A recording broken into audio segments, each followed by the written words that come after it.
Ouais, dans ce combat, et il n'y a pas d'autre mot, pour la démocratie, contre cette tentative de Donald Trump, et encore une fois, je reviens là-dessus, l'excuse de l'immigration, on l'a vu dans les statistiques, 1,5%. Mmh. L'excuse de dire on est à Minneapolis parce qu'il faut arrêter les Somaliens, on a vu que c'était faux lors de la conférence de presse.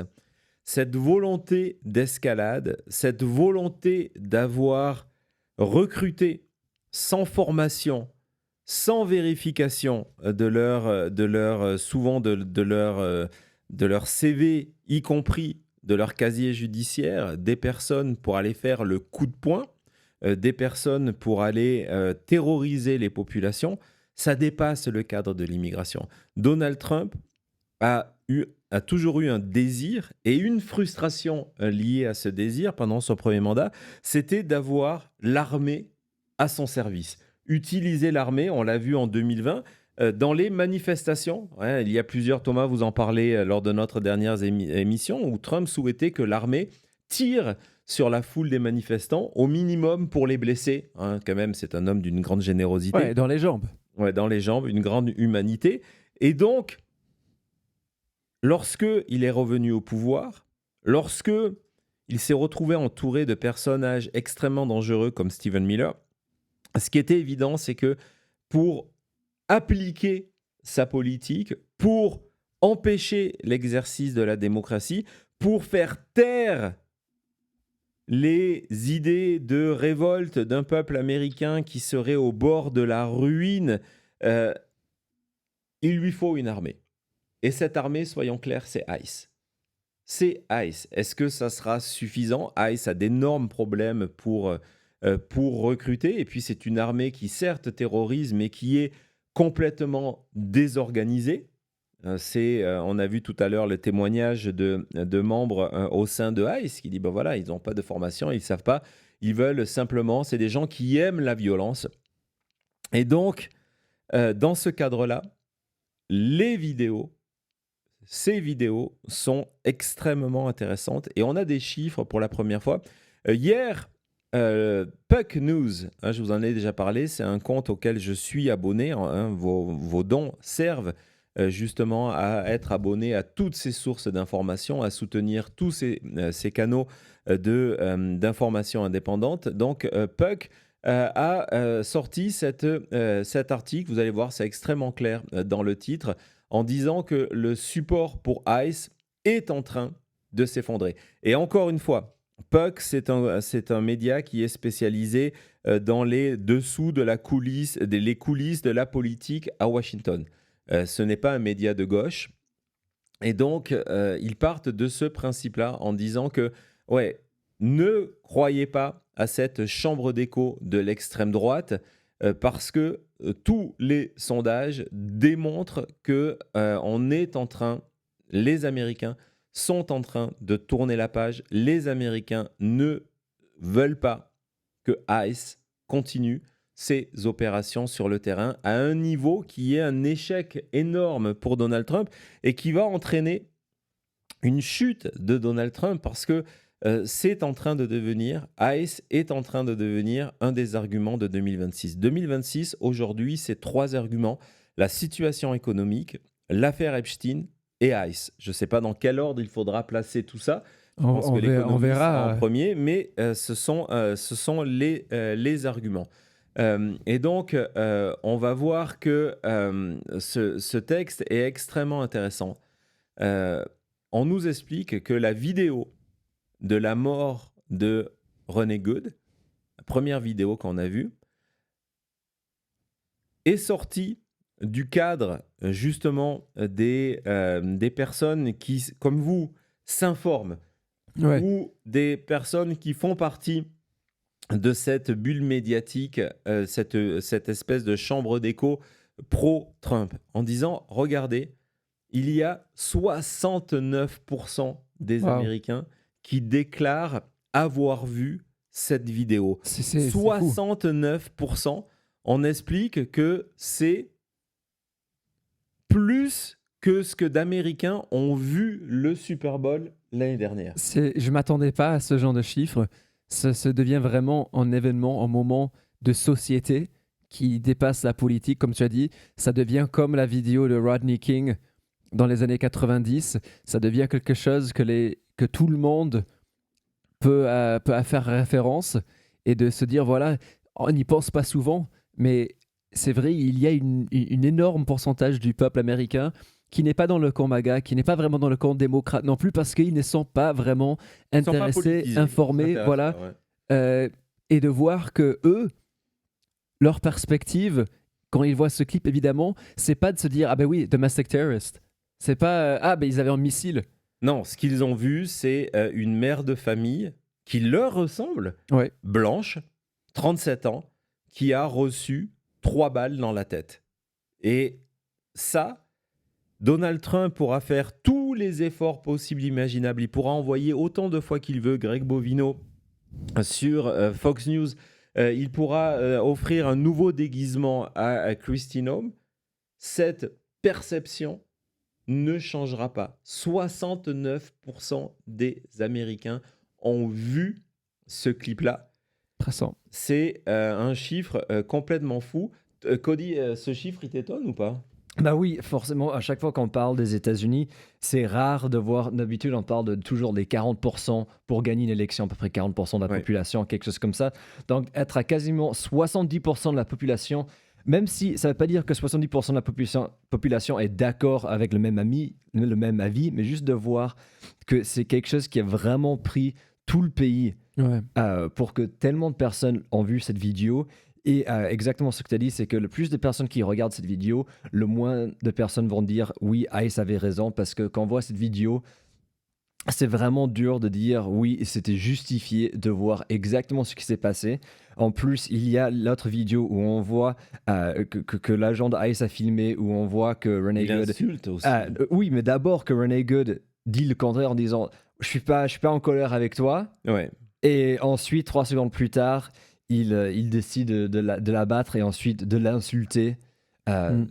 dans ses derniers moments de vie. Donc c'est vraiment une vidéo ou des vidéos qui sont horribles pour Ice. Et c'est important d'avoir ce chiffre de 70% de ce pays qui est informé. Et je crois que ça aussi, ça montre une volonté de vouloir changer le gouvernement en place, de dire ok, on en a marre, donc on va commencer à s'informer et de savoir ce qui se passe pour ensuite changer ce qui est en train de se passer dans ce pays. Alors tout cet article, merci, tout cet article est vraiment formidable parce qu'il va tenter de mesurer l'impact de ces vidéos, des sondages. Et entre autres, il y a toute une partie, je ne vais pas vous montrer la totalité, mais il y a toute une partie sur la nécessité, ça m'a fait extrêmement plaisir, la nécessité de se moquer et comment la plupart des vidéos, au-delà d'une vidéo aussi événementielle que celle-là, que la plupart des vidéos qui arrivent à rentrer dans ce qu'il appelle le camp des normies. Normies, c'est le nom qui est donné souvent d'ailleurs par les pro-Trump qui parlent justement des normaux, mais de manière péjorative, c'est-à-dire les gens qui ne sont pas intéressés par l'actualité. La plupart, ce sont des vidéos d'humour. Et il citait en fin de son article la fameuse vidéo qu'on vous a montrée de cet agent de ICE qui est en train de courir et de glisser sur de la glace, Ouais. en expliquant que cette vidéo, dans la première demi-heure, elle a fait plus de 5 millions de vues. 5 millions de vues en une demi-heure et que ça compte dans ce combat-là. On va continuer à avancer dans cet article sur ce sujet, justement, pas du soutien, mais du coup de la chute. On parle de collapse, c'est un mot extrêmement fort, de la perception de ICE, en disant que ce qui est en train de se passer, c'est que la majorité des gens qui ont vu le clip sans aucun problème estiment que ce n'était pas justifié et que donc l'administration Trump se retrouve de manière très claire dans le camp du mensonge et dans le camp du mal. On en parlait l'autre jour avec Cody, je ne sais pas si tu t'en rappelles, tu faisais cette comparaison avec No Kings. Je te disais que Ice était devenu le nouveau méchant dans notre saison Ouais. c'est devenu le nouveau méchant. Et qu'est-ce que tu me disais par rapport à Ice? Je trouvais que c'était Je très disais juste. que par rapport à Ice, Par rapport à No Kings, ça nous excuse-moi. donnait une cible, ça nous donnait quelque chose contre quoi et contre qui manifester. Parce que quand c'était C'est vrai. ce truc No Kings, il y avait toujours l'excuse en disant ouais, mais c'est pas un roi, il a pas de couronne, c'est pas vraiment un dictateur, on a voté pour lui, ou il y a ci ou ça. Donc il y avait toujours des Ouais, gens c'était qui un petit peu, arrivaient. excuse-moi de t'interrompre, c'est un petit peu ce qu'on reprochait à la campagne de Kamala Harris, parce qu'évidemment, il était dans l'opposition à ce moment-là, de dire non, mais vous exagérez, il veut pas devenir dictateur, ou alors pour un jour, on se rappelle Oui. de la formule de Trump, que là, c'est du concret, c'est ça? Que là, on voit ce qui est en train de se passer. On peut pas nier le fait qu'il y a une Américaine qui est morte dans les rues. On peut pas nier l'impact négatif de ICE dans chaque ville dans laquelle ils sont présents. Et donc, ça donne aussi, en plus, le fait qu'ils sont masqués, qu'ils sont si méchants et tout ça, ça donne vraiment ce méchant parfait pour les États-Unis de dire, OK, on sait exactement contre qui et quoi on veut se battre contre, et c'est les agents de ICE, et on les voit quand ils arrivent masqués en groupe de 20 personnes pour intimider une mère de famille qui est là avec son enfant. C'est vraiment la chose parfaite pour ensuite dire ok, on va manifester contre ça. C'est un symbole qui est très fort, et c'est quelque chose que jour après jour on a une raison de plus pour manifester contre eux. Ouais, et c'est vraiment le cadre de cette enquête. Vas-y, Thomas, donc dans Puck News, sur la chute au sein de l'opinion publique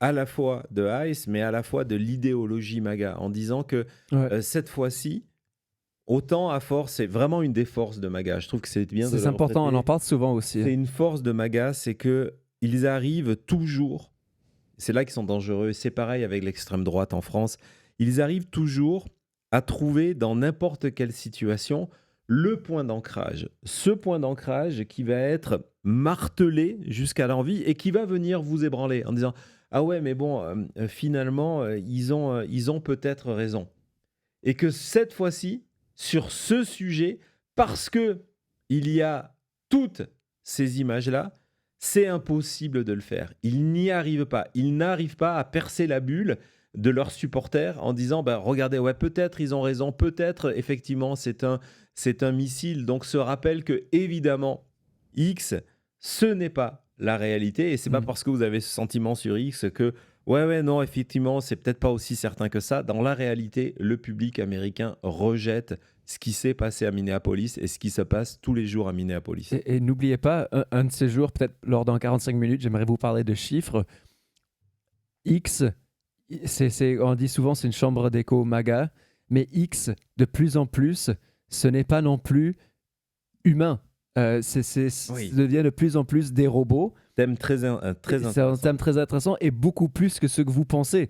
Ça devient, on s'approche de quand vous allez sur X à n'importe quel moment, sur n'importe quel sujet, où votre timeline peut être à 50% de comptes qui vous paraissent comme des vrais comptes, mais qui sont en fait des robots, qui sont des faux comptes créés que pour ça. Et qui sont intelligents suffisamment pour maintenir un dialogue avec vous. Exactement, ou aller répondre à notre tweet. Et donc ce côté-là de se dire que X n'est pas la réalité, c'est vraiment important à garder en tête.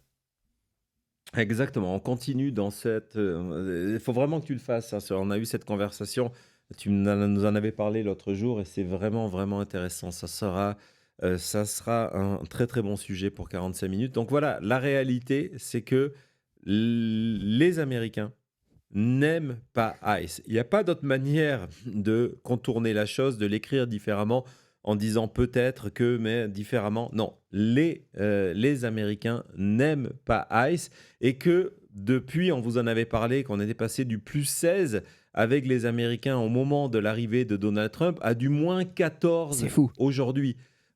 Opinion positive, plus 16 hein, il y a un an. En un an, on est passé opinion négative, moins 16. Ce sont des chiffres, ce qu'ils disent, c'est unheard of. On n'a jamais vu des chiffres comme ça. Non, jamais aucune. Et en fait, il dit que l'opinion négative sur ICE est tellement forte qu'en fait, ils arrivent maintenant au niveau de l'administration la plus détestée par les Américains, Est-ce que tu sais, Cody, c'est quoi l'administration la plus détestée par les Je Américains? crois qu'on va retourner à un autre président qu'on n'a pas trop aimé qui s'appelle également Donald J. Trump.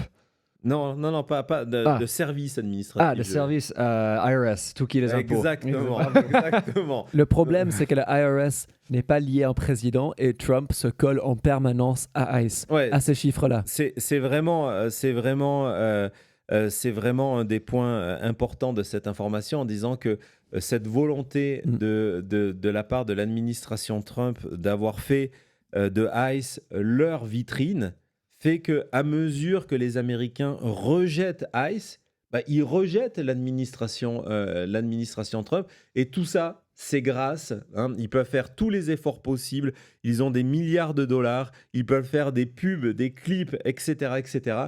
Mais de l'autre côté, il y a ces vidéos virales qui font leur travail et qui informent les Américains. Et regardez ça, le terme abolish ICE, d'abolir ICE, qui était, on explique, qui aurait pu être associé qu'avec vraiment l'extrême gauche, est devenu maintenant quelque chose où même 14% des républicains sont pour, 14% des républicains sont pour, et 46% des Américains en général sont pour complètement abolir ICE. Complètement. Pas juste enlever du pouvoir, réduire, non, complètement abolir ICE. Et donc, ce qui est complètement fou, en même temps qu'il y a ce sondage-là, où les Américains, sans qu'on leur demande, souhaitent abolir ICE, c'est qu'il y a eu un mémo qui a circulé au sein du Parti démocrate d'un groupe d'influence extérieure au Parti démocrate, mais qui donne des informations sur les contenus qu'il faudrait parler, etc., ce dont il faudrait parler, ce dont il ne faudrait pas parler, en disant ne parlez pas trop du terme abolish ICE parce que ça va vous marquer à l'extrême gauche. Donc, évitez ce terme-là parce que sinon, en 2026 et 2028, il va être repris par les républicains pour dire ne votez pas pour les démocrates, vous voyez, ce sont des gauchistes, ils veulent supprimer ICE. Et en fait, on voit que c'est peut-être un terme gauchiste, mais dans la réalité, c'est devenu le premier réflexe du public américain. Ouais, c'est comme qu'on avait eu peur d'utiliser le terme defund the police après toutes ces bavures policières en disant, ben voilà, en fait, les gens, ils vont prendre ça et dire, ben regardez, vous êtes des communistes qui veulent pas de police, etc. Là, par contre, on voit que c'est le peuple qui est pour. Ça dépasse les extrêmes. Et regardez ça. Encore une fois, ICE a commencé dans le positif il y a un an. On était à plus 16 ou plus 14%. Plus 16. Ouais, et 16. Maintenant, ICE is the second least popular federal agency. Donc, ils sont à peine plus populaires que IRS des impôts. Ouais, exactement. Et en plus, les Américains, vraiment... Je ne sais pas, Thomas, la dernière fois, hors bien sûr maintenant que cette dernière administration, mais c'est quand la dernière fois que pendant ta journée, tu as pensé à une agence du gouvernement en disant est-ce que je les aime ou est-ce que je ne les aime pas? Non, c'est certain. Jamais tu penses au Non, t'es détaché de tout ça. Ça veut dire qu'on a dépassé le cadre politique de droite ou gauche. Les impôts, tout le monde déteste les impôts. Que vous êtes du côté AOC jusqu'au côté MAGA. Si ICE se retrouve dans ces mêmes genres de chiffres, c'est un vrai problème pour Trump. Oui, vous voyez que le problème, c'est les indépendants. On va reparler des indépendants dans quelques jours, qui désormais est le premier groupe électoral aux États-Unis, largement désormais devant les démocrates et les républicain. On va arriver à un moment aux États-Unis où le bloc des indépendants va suffire à faire un président. La personne qui gagnera le bloc des indépendants, à la rigueur, n'aura rien à faire de gagner le bloc des républicains ou des démocrates. Et de voir qu'aujourd'hui, 60% des électeurs indépendants, 60% des électeurs indépendants rejettent la manière dont les officiers, les agents de ICE se conduisent sur le terrain. C'est vraiment terrible. Et tout ça, encore une fois, tout l'article part du même constat que tout ça est lié à la multiplication de ces vidéos réalisées par les vaguelettes sur le terrain. Et oui, c'est ce qu'on dit, ça devient de pire en pire pour ce genre de chiffres. Pour ICE, il y a de plus en plus de vidéos, ce qu'on vous a dit, les gens n'ont pas peur d'aller filmer toutes ces interventions ICE dans les rues, c'est des vidéos qui deviennent virales. Et le fait qu'ils n'arrêtent pas d'envoyer plus en plus d'agents pour répondre à ce genre de situation veut dire qu'il y aura plus en plus de vidéos de ICE, plus en plus de photos de ICE qui sont en train d'utiliser des tactiques militaires, comme on a vu dans notre dossier précédent, masqués, armés, en train de se mettre à 30 autour d'une voiture. Ce sont le genre de choses qu'on va continuer à avoir et qui va continuer à pousser ces chiffres dans le rouge pour ICE. On va faire un petit bond en arrière en histoire. On va revenir à la guerre du Vietnam. Première défaite américaine, traumatisme national, la guerre du Vietnam. Le tournant de la guerre du Vietnam, ça a été justement les images qui arrivaient. Alors à l'époque, c'était des correspondants de guerre. Il y avait du temps pour que ces images arrivent, mais les images à la fois d'atrocités sur le terrain, les images de ces corps de jeunes Américains qui étaient soit blessés, soit qui étaient transportés dans des body bags de retour des États-Unis, et tout ça avait fait que l'opinion publique américaine, et il y a des tas d'études faites par Gallup qui sont extrêmement intéressantes, a peu à peu viré de soutenir le conflit à s'opposer violemment au conflit vietnamien. Et donc, c'est exactement la même chose qui se passe. Lorsque vous avez cette phrase en disant que les Américains sont en train de devenir les témoins, mais cette fois-ci, on est quasiment en direct, c'est-à-dire qu'on a eu les images du meurtre de Ronnie Good quelques minutes après les événements. Tous les soirs, il y a des streamers qui sont sur les lieux de ces manifestations. Tout à l'heure, on a vu les images où ils se font tirer dessus, où il y avait ce vétéran, et qui streament en direct ce qui est en train de se passer. Et donc, les Américains, sur leur téléphone, observent ce qui est en train de se passer et condamnent ce qui est en train de se passer. Et n'importe quel effort de propagande, c'est prouvé lorsque il y a eu des conflits. L'Irak, c'est le même exemple que le Vietnam. On a pu investir des centaines de millions de dollars dans des spots qui étaient produits par des réalisateurs d'Hollywood, par des producteurs d'Hollywood. On pouvait avoir Fox News. La réalité, regardez comment George Bush a terminé son deuxième mandat. Parce que les images sur le terrain ont 100 fois plus de viralité que n'importe quel spot produit de manière brillante par des gens dans ces métiers. Politique. C'est l'exemple du premier Wikileaks de ces attaques de drones qui ont fuité et qui ont exactement eu cet effet-là quand on a vu les Américains, dans leur télé ou sur l'ordinateur, ont vu pour de vrai des images de des gens mourir de frappe d'une manière sanglante, quoi, qui vous glace. Et là, on commence à avoir ce même effet. Ouais, et avec cet effet, regardez, de dire que les actions de ICE, tout à l'heure, on vous a montré cette femme qui était sortie de force de la voiture, ces hommes bousculés sur les trottoirs, etc., etc. Tout ça, en fait, joue en permanence dans la poche de chaque Américain. Et ça, Donald Trump ne peut pas le contrôler. Donc la conclusion. C'est ce que je vous disais en expliquant que il y a la machine médiatique Trump est en train de perdre cette défaite. Et donc, c'est pour ça que c'est important. Et évidemment, on va continuer à le faire, de vous partager ces images, d'utiliser les réseaux sociaux pour le faire, parce que ces images ont un impact. La preuve, les derniers sondages sur ce sujet-là, et vous allez voir que quels que soient les instituts, quelle que soit la manière dont la question est posée, les Américains ont une mauvaise opinion de ICE. Vas-y Thomas. Donc voilà, on a du Quinnipiac, YouGov et Data for Progress, et on voit que 1 sur 3 des Américains sondés disent que Jonathan Ross était justifié en tuant Ronnie Good. Donc on est de 36 à 28%. C'est vraiment le cœur de l'électorat de Donald Trump qui justifiera quoi qu'il se passe. Quoi qu'il se passe. Et on retrouve dans ces questions-là. Et le dernier que l'on a sur la question justement de abolir ICE, c'est ça. Donc vous avez sur l'idée de abolir ICE, vous avez désormais une majorité d'Américains. Oui, c'est ce qu'on a vu, et même du côté républicain, Ce n'est pas quelque chose comme qu'on voit souvent dans ces sondages où on voit d'un côté, il y a 95% de démocrates, 5% des républicains et l'inverse. C'est que c'est quelque chose. Et après, dans les indépendants, qui pèsent vraiment. Ouais, regardez si Thomas peut zoom in dedans dans le chiffre sur les électeurs indépendants sur cette question d'abolir juste au-dessus si tu peux là voilà. Non, ça c'était l'âge. Non, c'est bien, tu avais raison. En fait, tu avais raison, je me suis trompé. Donc sur les partis politiques, vous avez 47% des indépendants qui soutiennent l'abolissement de ICE. C'est absolument inattendu. C'est Euh, inattendu. Et vous avez 20% des républicains qui sont pour ou pas certains. 14% qui disent oui, je soutiens ça. 6% qui disent je ne suis pas certain. Ouais, et dans ces républicains qui s'opposent à ICE et qui soutiennent l'abolissement de ICE, il y a deux styles de républicains.